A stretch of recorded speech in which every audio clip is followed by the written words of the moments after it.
36వ జాతీయ రహదారి మాసోత్సవాలను జరుపుకోవాలని జనవరి 16 నుంచి ఈ నెల 15వ తేదీ వరకు 1 మంత్ ఈ రోడ్డు భద్రతా ప్రమాదాలు జరుగుటకు కారణాలను వాటి మీద ముఖ్యంగా మీకు సలహాలు మీరు పాటించవలసిందిగా కోరుతున్నాను.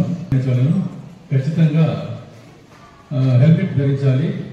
మన కార్లు నడిపేటప్పుడు అందరూ రహదారి భద్రతా ఉద్యమంలో పాల్గొనాలి, ఆ సూచనలు పాటించాలి.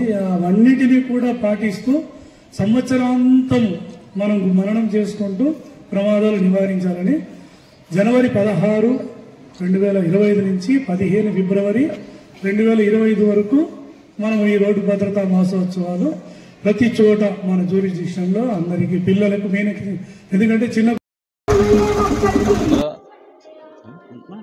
కేంద్ర రాష్ట్ర ప్రభుత్వ ఆదేశాల మేరకు 36వ జాతీయ రహదారి భద్రతా వారోత్సవాల్లో భాగంగా ఈరోజు ఈ ఓడిసి రావడం జరిగింది. ఎక్కువగా ప్రమాదాలు జరగడానికి కారణాలు రహదారులు సరిగ్గా వలన, డ్రైవర్ల అజాగ్రత్త వలన మరియు రోడ్డు వినియోగదారులు అట్లే అడ్డదిడ్డంగా వెహికల్స్ నడపడం వలన ప్రమాదాలు జరుగుతున్నాయని చెప్తున్నారు సర్వేలలో కూడా 87% డ్రైవర్ అజాగ్రత్త వల్లనే జరుగుతున్నాయని సర్వేలు చెప్తున్నాయి. వీటిపైన మేము కొన్ని సూచనలు చెప్తాము. అవి ఏమంటే ఓవర్ స్పీడ్ ఏ వెహికల్ కానీ 2 వీలర్ కానీ 4 వీలర్లో కానీ ఓవర్ స్పీడ్ చేయకూడదు. తర్వాత మోటార్ సైకిల్ నడిపేటప్పుడు ఒకరు లేదా ఇద్దరు మాత్రమే డ్రైవింగ్ చేయవాలను. విధిగా వాళ్ళు తప్పనిసరిగా హెల్మెట్ ధరించవాలి. అదే మాదిరిగా 4 వీలర్స్ నడిపేటప్పుడు సీట్ బెల్ట్ తప్పనిసరిగా డ్రైవర్తో సహా దానిలో ప్రయాణం చేసే ప్రయాణికులందరూ కూడా తప్పనిసరిగా ధరించవలేను. మరియు ఈ మద్దు పానీయాలు సేవించి డ్రైవ్ చేయకూడదు. అదే మాదిరిగా పొగ తాగుతూ కూడా వెహికల్ డ్రైవ్ చేస్తుంటారు. అట్లా చేసిన వల్ల ప్రమాదాలు జరుగుతాయి. అట్లా చట్టరీత్యా నేరము. లైసెన్స్ లేకోకుండా చాలామంది ప్రయాణాలు చేస్తుంటారు. అట్లా ఏదైనా జరిగినప్పుడు వాళ్ళు చట్టరీత్యా కూడా శిక్ష లైన్ వేయాలి. అందరికీ నమస్తే. ఇవాళ రహదారి భద్రతా మాసోత్సవాల్లో భాగంగా శ్రీ ప్రకృతిని గారి వారి యొక్క ఈ స్కూల్లో మాకు ఈ అవకాశాన్ని కల్పించారు. అవగాహన కార్యక్రమాన్ని నిర్వహించాలని ఇవాళ మనము వడిచెరువులో ఇలాంటి కార్యక్రమం నిర్వహించుకోవడం ఆనందదాయకం.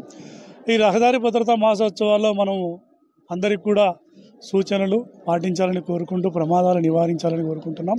ముఖ్యంగా ఈ దేశవ్యాప్తంగా ప్రతి సంవత్సరం 170,000 మంది ప్రజలు రోడ్డు బారిన ప్రమాదాల్లో పడి ప్రాణాలు కోల్పోవడం, 4.5 లక్షలకు పైగా క్షతగాత్రులు అవ్వడం, ఇవన్నీ చూస్తుంటే ఎన్ని కుటుంబాలు ఎంత ఇబ్బందులు పాలవుతున్నారో ఒక్కసారి ఆలోచించాలని ప్రజానీకానికి రవాణా శాఖ, పోలీస్ శాఖ తరఫున ఇద్దరి తరఫున మేము, ఎందుకంటే 24 గంటలు రోడ్డు మీద ఉండి వాళ్ళకి సలహాలు సూచనలు ఇస్తూ ఉంటాం. పాటించకుండా ప్రమాదాల బారిన పడి వాళ్ళ కుటుంబాలను ఇబ్బంది పెట్టకుండా ఉండాలనే మా సూచనలు.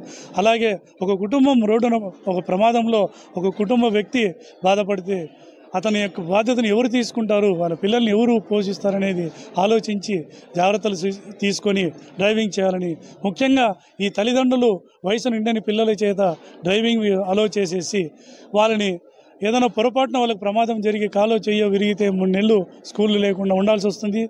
అదే ప్రాణం వెళ్ళిపోతే ఆ తల్లిదండ్రుల బాధను ఎవరు తీస్తారు, వాళ్ళ పిల్లల భవిష్యత్తును ఎవరు బాగు చేస్తారు. అలాగే తల్లిదండ్రులకు ఒక ముఖ్య సూచన, పిల్లల చేతికి వయసు నిండిన పిల్లల చేతికి వాహనాలు నడపడానికి ఇవ్వద్దండి. వాళ్ళకి బంగారు భవిష్యత్తుని ఇవ్వండి, కానీ వాళ్ళు బంగారు భవిష్యత్తుకు మధ్యలోనే అర్ధాంతరంగా వారికి స్వస్తి పలకకుండా జాగ్రత్తలు పాటించండి. అలాగే ఈ 64% ఆఫ్ ది యాక్సిడెంట్స్లో ఈ 2 వీలర్సు, ఈ పాదచారులు ఎక్కువ దూరడము, అడ్డదీయడంగా criss cross driving, zigzag driving, jumping driving చేయడం వల్ల ఓవర్ స్పీడ్ వల్ల ప్రమాదాలు జరుగుతూ ఉన్నాయి. ముఖ్యంగా హెల్మెట్ ధారణ లేకపోవడం చాలామందికి ఇబ్బందిగా ఉంటుంది. హెల్మెట్ అనేది మీకు తలకు గాయం లేకుండా, ప్రాణాపాయం లేకుండా చేస్తుంది బాబు అని ఎంతమంది ఎన్ని సూచనలు చెప్పినా కూడా నిర్లక్ష్యంగా డ్రైవింగ్ చేయడం అనేది క్షమించరాని నేరము. సో అందరూ కూడా శిక్షార్హులు కాబట్టి దయచేసి మోటార్ సైకిల్ తోలే వాళ్ళు విధిగా హెల్మెట్ వేసుకోండి, కార్లలో వెళ్ళే వాళ్ళు విధిగా సీట్ బెల్ట్ వేసుకోండి, మందు తాగి డ్రైవింగ్ చేయొద్దండి, సెల్ ఫోన్లో మాట్లాడుతూ కూడా డ్రైవింగ్ చేయొద్దండి. నిద్రమత్తులో ఉన్నప్పుడు దయచేసి బండిని పక్కగా ఆపుకొని కళ్ళు తుడుచుకోవడమో లేదా నీళ్లు తాగడమో ఇట్లా రెండు నిమిషాలు అటు ఇటు తిరిగితే మీకు బడలేకపోయి మళ్ళీ బాడీ రీఛార్జ్ అయిపోయి బాగా డ్రైవింగ్ చేయడానికి ఆస్కారం ఉంటుంది. కాబట్టి దయచేసి అలాంటి రిస్క్ తీసుకోకుండా డ్రైవింగ్ చేసేటప్పుడు జాగ్రత్తలు పాటిస్తూ అందరూ కూడా ప్రమాదాలు నివారించాలని, ప్రమాదరహిత రాష్ట్రంగా దేశంగా మనమందు దేశ సంపదను కాపాడుకుందామని కోరుకుంటూ ధన్యవాదాలు తెలియజేసుకుంటున్నాను. Thank you. ఇప్పుడు మీరందరూ కూడా చిన్న రహదారి భద్రత మీద ప్రమాణం చేయించేసి తదుపరి ముందుకు కాదండి. పెద్ద హెల్మెట్ వేసుకుని బండి చూస్తున్నాడు.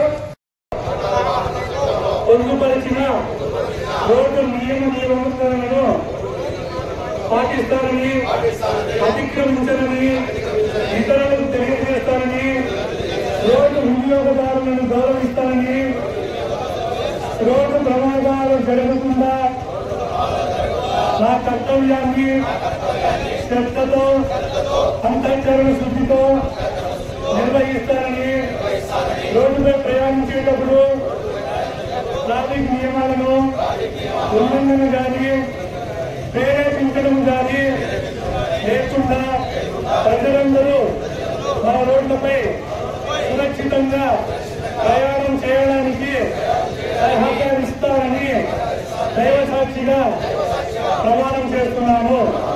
రహదారి భద్రత, ప్రమాదాలను